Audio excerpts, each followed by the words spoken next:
Write down the floor material. What do you feel the floor material is in? What is Swamiji showing you in your third eye? Is Swamiji showing marble floor, tiled floor, wooden floor, carpeted floor? Whatever Swamiji is showing you in your third eye, just start writing or describing. And the color of the floor. Okay? So once all of you are done with that, then the wall material. So the wall material can be various different things. Whatever Swamiji is showing you. If you see any specific patterns, if you see any designs on the wall, you can even draw that. You can even describe those patterns. You can even describe, the colors, any specific designs. You can draw all of that. And the color of the wall.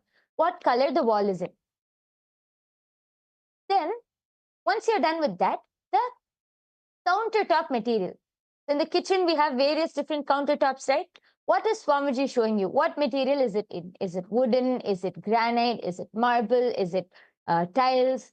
It can be anything. So whatever Swamiji is showing you in your third eye, go ahead and even write down the color. If you see any patterns, anything, just keep describing. It's a very beautiful power where you get to explore with your third eye. So just explore, just be integrated to what Swamiji is showing you and write down. Same, the counter base material. What is the base material? And what is the color of the counter base? That is what you have to write next. Then after that, here comes your describing a bit more details. Like where is the sink? So now you already have an idea of what shape the kitchen is in, right? So once you have that idea, which corner, like are you seeing the sink is to the left side or in the middle, or is it to the corner, or where do you see the sink is? Start writing down the location of the sink and the stove and the fridge. You can start writing down all of these details. And all of you can actually start posting. We'll give all of you a few minutes. I know this is a lot of details. I can see few people have started posting. We're going to give you all around 1 minute. Please go ahead and type down your answers. And you can even write down the details of the kitchen equipment. What material is it in? You can write down. And if you are seeing any additional things, you can add additional details. Whatever your third eye is showing. Akul Lal has posted, I saw 2 glimpses, but then they faded away. It's fine. Aya, it's fine. You just close your eyes again. See, once Swamiji is showing you, the connection is established. That's all you need. Just close your eyes again and Swamiji will simply reveal it to you. And whatever is revealed, you immediately start typing down, Aya. Just hold that connection to Swamiji. That is enough. You still have a few more seconds. You can quickly scan again and post your answers. We're giving you all some time to type it down.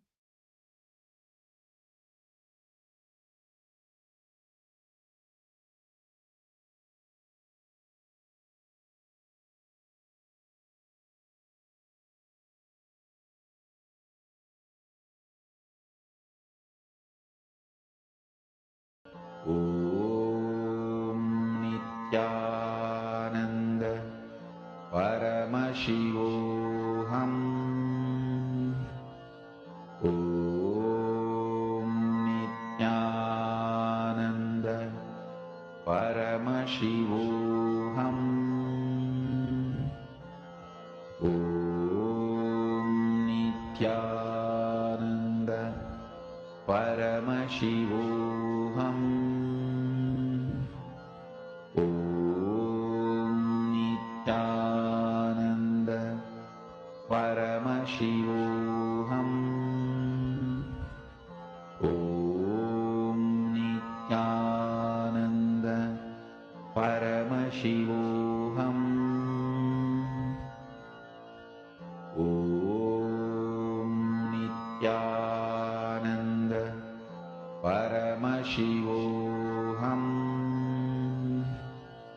Om Nityananda Paramashivoham.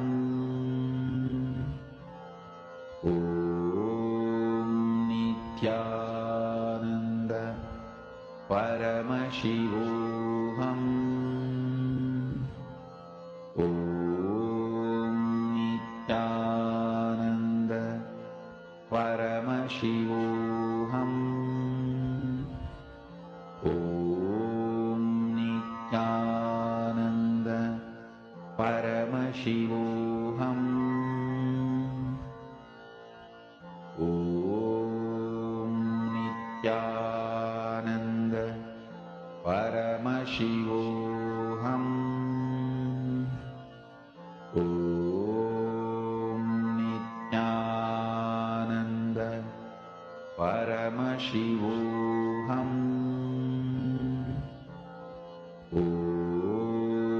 Nityananda Paramashivoham. Om Nityananda Paramashivoham.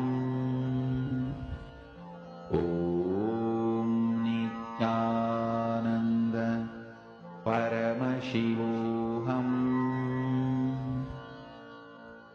Om Nityananda Paramashivoham.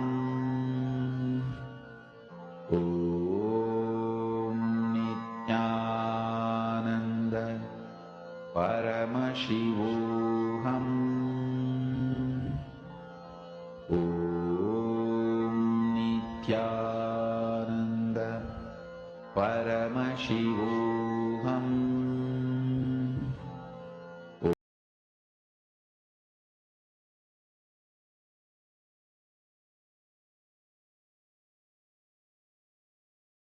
Yes. So now, I see many of you have started posting, and we are soon going to be revealing the answer. I would just like to read out a few of the answers which everyone has posted. Akulal has posted. So I saw white cupboards and a double door fridge with black screens on it. I also saw windows with black frames that showed palm trees. A total of 4 windows, I believe, smaller windows. Then Maniti Venkateshananda has posted a big inox fridge, orange brown wooden material, sink in the middle of the wall under a window. Counter is light color, beige tiles on the floor, and wood on the wall. Yes, thank you so much for posting Akullalaya and Manitya Venkateshananda. If any of the other viewers are there, you can come to the YouTube live comment section and post. Now we are going to be revealing the answer. And as actually for the answer, we have something very exciting. And yes, so we have something very exciting in store. Ma Dvaita Vajita, you can go ahead and explain.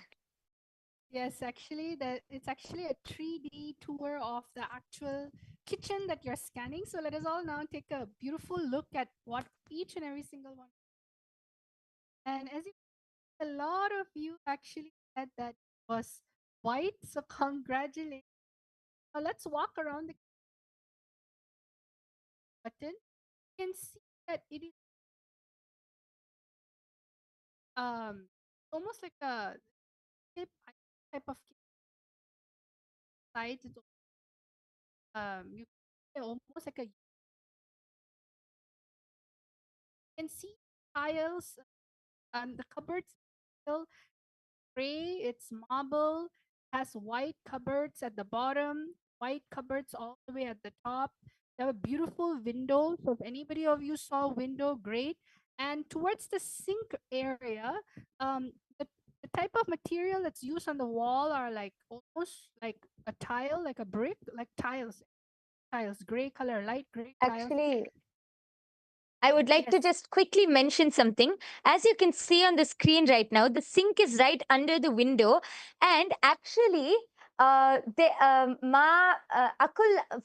Venkateshananda has posted sink is in the middle of the wall under a window. And Akul Lalaya has posted that you can see palm trees through the windows. And actually, if you see through the window, palm trees are visible. Actually, I think, Ma, if you could zoom in on that view of the kitchen, of the sink, then you can see Akulalaya has posted. I saw a window with black frames, which through which you can see palm trees, which is accurate actually. Wow. Yes, yes. See, Yes, Akulaya, that's good. That's a main manifestation.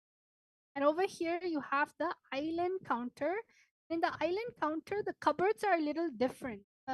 Base cupboard means the bottom part of the cupboard is like beige brown wood, and also at the top it's like a very nice tile like a marble, a white color marble on top.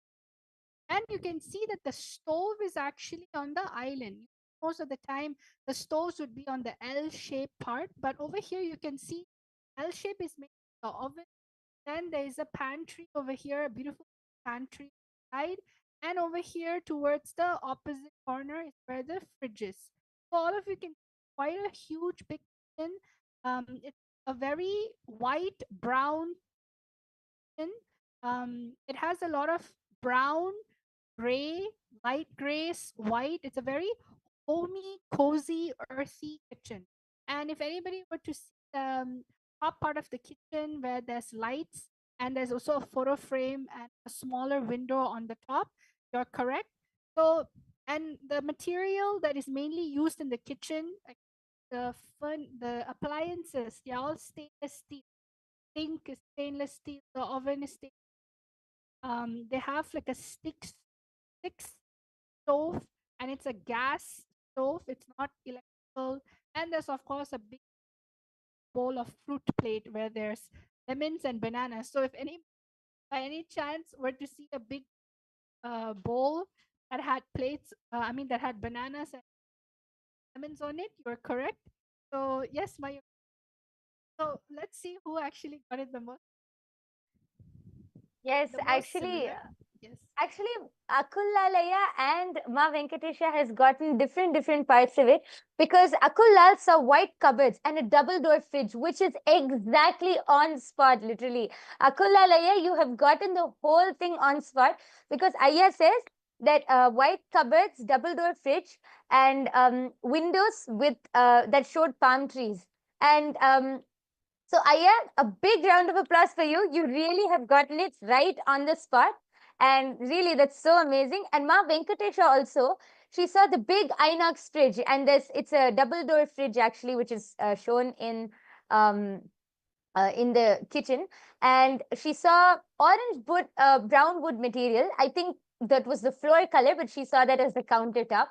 But she got the sink exactly correct. Ma Venkatesha said that the sink is underneath the window, and that is exactly how it is.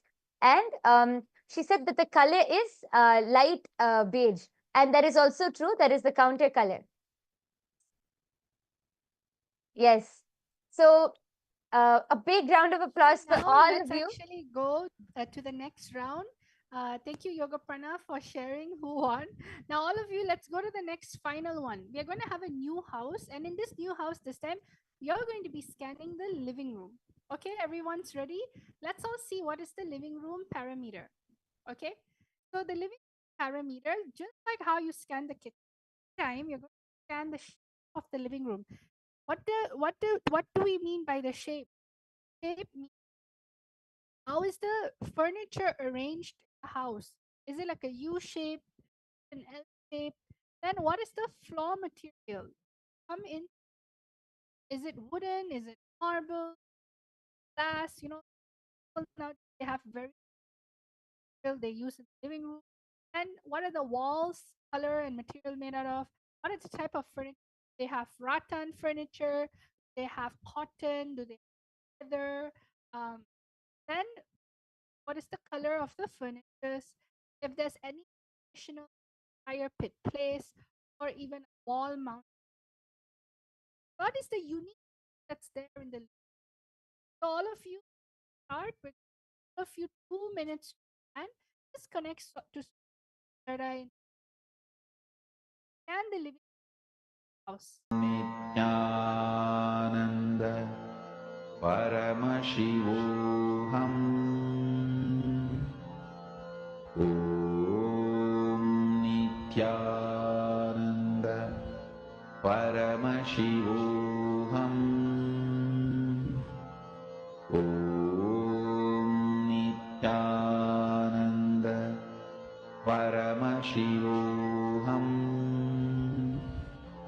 ॐ नित्यानन्द परमशिवोऽहम् ॐ नित्यानन्द परमशिवोऽहम् ॐ नित्यानन्द